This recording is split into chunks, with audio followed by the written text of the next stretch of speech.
क्या होना चाहिए? एसीपी साहब जब तक यहाँ नहीं आएंगे, मैं और मेरी 2 बेटी यहीं पर धरने पे बैठेंगे। हम सब आपके साथ हैं।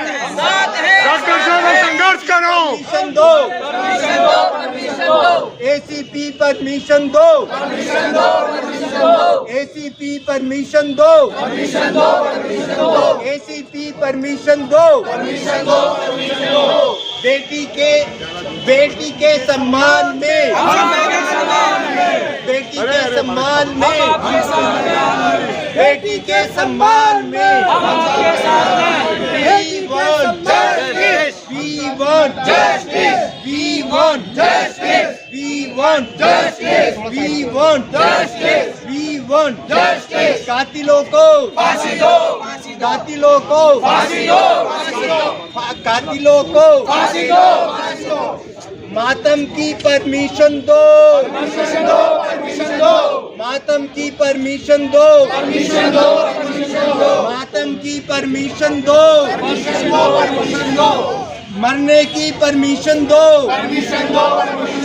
मातम की परमिशन दो, एसीपी परमिशन दो, एसीपी परमिशन दो,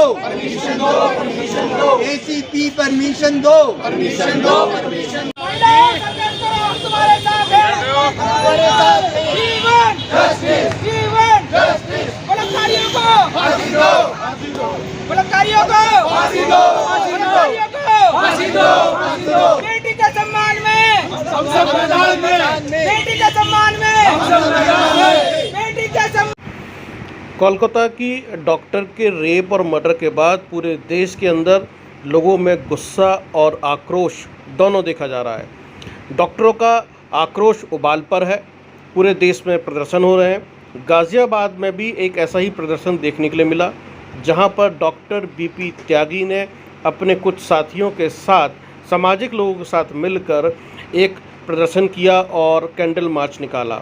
उन्होंने कहा जो अपराधी हैं, जिन्होंने इस पीड़िता का साथ बलात्कार किया, रेप किया, उनको तुरंत जो है कड़ी से कड़ी सजा दी जाए और आरोपी को तुरंत फांसी पर लटका दिया जाए।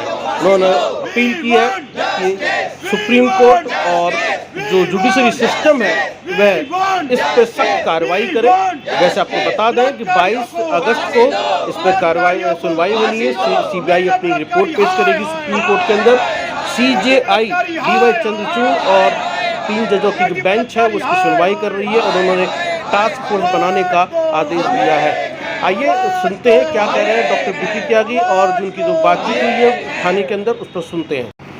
गाज़ियाबाद में इस कैंडल मार्च को निकाले जाने पर कुछ विवाद डॉक्टर बीपी त्यागी का पुलिस के साथ हुआ और पुलिस से के साथ परमिशन लेने या ना देने को लेकर कुछ असमंजस की स्थिति रही और कुछ कन्फ्यूज़न पैदा हुआ, जिसको लेकर डॉक्टर बीपी त्यागी ने एसीपी रितेश त्रिपाठी से फ़ोन पे बातचीत की और उन्होंने इसको जो है जो कैंडल मार्च है उसको निकलवाया और पुलिस सुरक्षा के अंदर पूरा कैंडल मार्च निकला है। तो आखिरकार क्या वजह थी, कैसे क्या हुआ, पुलिस के साथ में क्या मिसअंडरस्टैंडिंग हुई और जिसकी वजह से डॉक्टर बीपी त्यागी अपने 3 बेटियों के साथ जो उनके साथ में थी विजयनगर थाने पहुंचे और वहां उन्होंने एसीपी रितेश त्रिपाठी से फ़ोन पर बातचीत की और पुलिस ने पूरा सहयोग करते हुए इस मार्च को निकलवाया। आइए सुनते क्या बातचीत हुई डॉक्टर बीपी त्यागी की रितेश त्रिपाठी एसीपी से फ़ोन पर और उन्होंने क्या कहा मीडिया से और किस बात पर वो नाराज़ थे वो भी उन्होंने मीडिया से बातचीत में कहा है। आइए सुनते क्या कह रहे हैं डॉक्टर बीपी त्यागी इसके कैंडल मार्च के दौरान। We want justice, we want justice। बेटी के सम्मान में हम सब मैदान में। 1 मिनट 2 मिनट बात करेंगे। हमारा क्षेत्र है, आपके लिए पुलिस पहले से ही प्रबंध था। एसीपी साहब कौन है?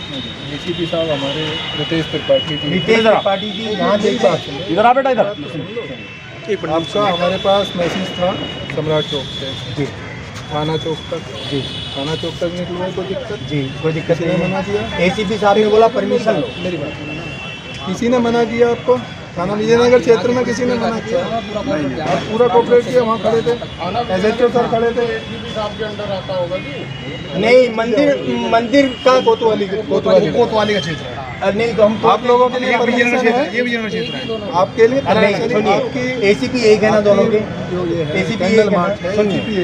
एसीपी एक है, तो एसीपी साहब ने डॉक्टर बीपी त्यागी से बात की है कि आपको परमिशन मातम के लिए लेनी चाहिए, मातम के लिए मैं परमिशन लेके जाऊंगा, रिटर्न परमिशन मातम के लिए अपना नहीं, इसका वो बिल्कुल करें। बिल्कुल नहीं। एसीपी साहब को बुलाइए, एसीपी साहब को बुलाइए, हम मातम के लिए परमिशन लेके जाएंगे। बैठो बेटा, उनको बुलाइए, आए परमिशन दे मुझे इन राइटिंग कि हम मातम के लिए परमिशन ले रहे हैं। क्या कहेंगे सर, किस लिए बैठे हैं? हम इसलिए बैठे हैं कि यहाँ के जो माननीय एसीपी हैं उन्होंने हमें बोला है कि आपने परमिशन क्यों नहीं ली। हमारी बेटी को उसका हत्या हुई, रेप हुआ, 3 बेटियों का, उत्तराखंड में, कलकत्ता में और बिहार में, और यहाँ के माननीय एसीपी बोलते हैं कि आपने परमिशन क्यों नहीं ली मातम का जुलूस निकालने के लिए। लेकिन थाना एसएचओ साहब तो कह रहे हैं कि परमिशन दे दी है और मदद नहीं, भी थाना एसएचओ साहब से मेरी बात नहीं हुई, मेरी बात हुई है एसीपी साहब से। उनका नाम मैं जानता नहीं हूँ, मेरे फोन पे बात हुई है, कॉल डिटेल है, तो कॉल डिटेल एसीपी साहब के हैं। उन्होंने बोला कोई भी बोल रहे हो आपने मातम के लिए परमिशन क्यों नहीं दी, तो मातम के लिए परमिशन लेके जाऊंगा उनसे, अच्छा, यहाँ से हिलूंगा नहीं भले ही रात हो जाए पूरी। और क्या कहेंगे जिस तरह से लगातार डॉक्टर जो है पूरे देश में सड़कों पर इस टाइम इंसाफ की मांग कर रहे हैं? देखिए जो हमने देखा है नज़ारा, दुधेश्वर मंदिर पे 50 पुलिसकर्मी है, दुधेश्वर मंदिर पे, क्या किसी अस्पताल के सामने 2 पुलिसकर्मी देखे? आपने देखे हैं? आप बताइए, किसी ने देखे? अस्पताल के सामने पुलिसकर्मी नहीं है। जिला बदर अस्पताल में घुस के धमकी देके जाते हैं कि गोली मार देंगे। और एक मंदिर की सुरक्षा के लिए, एक मंदिर की सुरक्षा के लिए वो कहते हैं कि वो तो आध्यात्मिक मामला है। आध्यात्मिक मामला है तो बेटी को मरने दें, अपनी सुरक्षा मंदिरों पे लगाएं। तो जो माननीय योगी जी कह रहे हैं कि यहाँ पर कानून व्यवस्था बहुत अच्छी है, 0 टॉलरेंस है, तो ये 0 टॉलरेंस है कि यहाँ अस्पताल में जिला बदर आता है, मारने की धमकी देता है, और एसीपी कह रहे हैं मातम के लिए आप परमिशन लीजिए। जब वो जिला बदर अस्पताल में आके धमकी देके जाता है तब एसीपी कहाँ थे? लेकिन कहते तो हैं कि सबसे सुरक्षित सरकार है बेटियों के लिए ही है। वो देखिए माननीय योगी जी ऐसा बोलते हैं 0 टॉलरेंस है, लेकिन मुझे हकीकत पता लगी है। मैं मंदिर से यहाँ तक पैदल मार्च करके आया हूँ। अच्छा। मंदिर से यहाँ तक मैंने देखा है कि जो मंदिरों के लिए सुरक्षा है वो अस्पतालों के लिए नहीं है। अस्पताल जान बचाते हैं, मंदिर जान नहीं बचाते। मंदिर पूजा का स्थान है, अस्पताल जिंदगी देता है। अस्पताल को क्यों नहीं दे रहे लोग? अस्पताल के लिए कोई सिक्योरिटी नहीं है, मंदिरों के लिए सिक्योरिटी है। आप इमेजिन करिए, 20 पुलिसकर्मी मैंने मंदिर पे देखे हैं और वो हमें मार्च करते हुए रोक रहे थे आपको? यस, और एसीपी बोल रहे हैं, उन्होंने वीडियो बनाए। हाँ। एसीपी बोल रहे हैं कि परमिशन लेके जाइए, तो इसलिए हम यहाँ बैठे हैं। एसीपी इन राइटिंग परमिशन दें। एसीपी सर एक बार जी बताइए माननीय। जी बताइए। जी बताइए क्या मैंने आपको ये बोला, आपको मुझे मातम के लिए परमिशन लेंगे आपसे हम। आपकी जानते हैं रोड पे अगर कोई लॉ एंड ऑर्डर हो जाए तो हम, मैंने आपको बोला मैं आपको अपनी फोर्स प्रोवाइड कर दीजिए। मातम के लिए परमिशन के लिए बोला आपने साहब, मैं आपका नाम तो नहीं जानता हूँ, और आपने जिस तरीके से मेरे से बर्ताव किया और फ़ोन काट दिया गया, फ़ोन बीच में कटा कि नहीं कटा? आपसे मैं ये बात कह रहा हूँ कि आपको मैं फोर्स प्रोवाइड कर देता, आप मुझे बता देते। आपकी फोर्स वहीं खड़ी थी जो हमारी बेटियों को रोक रही थी। आपकी फोर्स वहीं खड़ी थी। आप सुनिए ना, आप सुनिए ना, मंदिर के सामने एसीपी साहब प्लीज़, एसीपी साहब, मंदिर के सामने जो आपकी फोर्स है उनसे आप पूरी जानकारी ले सकते हैं। उन्होंने मेरे वीडियो भी बनाए हैं, उनके पास सारा डिटेल है, और वो ठीक है, चलिए कोई नहीं, आपको थोड़ा हम लोग कंफ्यूजन हो गया होगा। मैं आपको फोर्स प्रोवाइड कर रहा हूँ, आप मार्च निकालिए, मेरा इतना ही कहने को। नहीं, मार्च हमारा निकल चुका, मुझे आपकी परमिशन की ज़रूरत है। ठीक है, आप निकालिए, मैं आपको फोर्स प्रोवाइड कर रहा हूँ, ठीक है। और कोई मैं आपसे कुछ नहीं बोल रहा हूँ, ठीक है। तो आप बोलते हैं मार्च निकालें? अरे मैं आप त्यागी जी मैं ये कह रहा हूँ, मैं आप देखिए मैं फिर से आपसे इतने प्रेम से बस कह रहा हूँ, मैं आपको फोर्स प्रोवाइड कर देता ठीक है, धन्यवाद। Thank you sir, thank you. सारे लोग थैंक यू कह रहे हैं। Thank you thank you doctor साहब बस आप ले लो, सर आप खड़े हो गए होगा।